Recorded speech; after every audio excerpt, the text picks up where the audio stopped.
పాతబస్తీలోని Gulzar house లో అగ్ని ప్రమాదం జరిగిన భవనాన్ని బీఆర్ఎస్ వర్కింగ్ ప్రెసిడెంట్ కేటీఆర్ పరిశీలించారు. ఒకే కుటుంబంలో 17 మంది చనిపోవడం అత్యంత బాధాకరమని అన్నారు. అంబులెన్స్ లో ఆక్సిజన్ మాస్క్, ఫైర్ ఇంజిన్ లో నీళ్లు లేవని బాధితులు చెప్పారని అన్నారు. ఘటనా స్థలానికి అంబులెన్స్ లేటుగా రావడంతోనే తమ కుటుంబ సభ్యులను కోల్పోయామని బాధితులు చెప్తున్నారని తెలిపారు. ప్రభుత్వం 5 లక్షల రూపాయల ఎక్స్గ్రేషియా ప్రకటిస్తే సరిపోతుందా అని ప్రశ్నించారు కేటీఆర్. ప్రమాదం జరిగిందని చెప్పంగానే ఏ ఫైర్ బ్రిగేడ్ అయితే వచ్చిందో అది నీళ్లు లేకుండా అరకొరగా వస్తే లాభమైంది, వసతులు లేకుండా వస్తే లాభమైంది.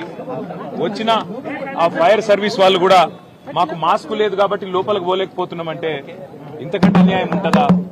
అట్లే వచ్చిన అంబులెన్స్ లో కూడా మాస్కులు పెట్టకపోతే, ఎందుకంటే ఎప్పుడైనా అగ్ని ప్రమాదంలో ఆ పొగతోని ఊపిరాడదు, ఆ ఊపిరాడకనే ఊపిరి పోతుంది, ప్రాణాలు పోతాయి.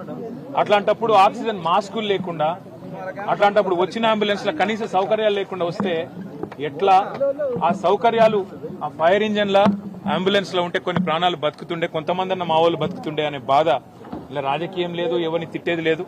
కానీ ఒకటి మాత్రం వాస్తవం, ఇంత లాపర్వా ఉంటే మాత్రం ప్రజల ప్రాణాలు మల్లబోయే ప్రమాదం ఉంది. వాళ్ళు ఎంత గొప్ప వాళ్ళంటే ఒకటే కుటుంబంలో 17 మంది చచ్చిపోయినాక కూడా వాళ్ళు అంటున్న మాట ఏంది ఇక్కడికి వచ్చినాకంటే ఎవరిని తిడతలేరు, వాళ్ళు రాజకీయం చేస్తలేరు, ఎవరిని ఫలానా వాళ్ళు మంచోళ్ళు కాదు చెడ్డోళ్ళు అంటలేరు.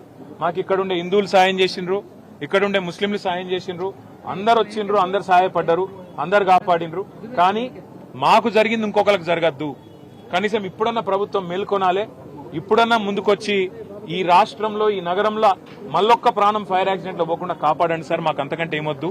దయచేసి మీరు వచ్చిండ్రు సంతోషంగా, భవిష్యత్తులో ఇట్లా కాకుండా చూసుకోండి.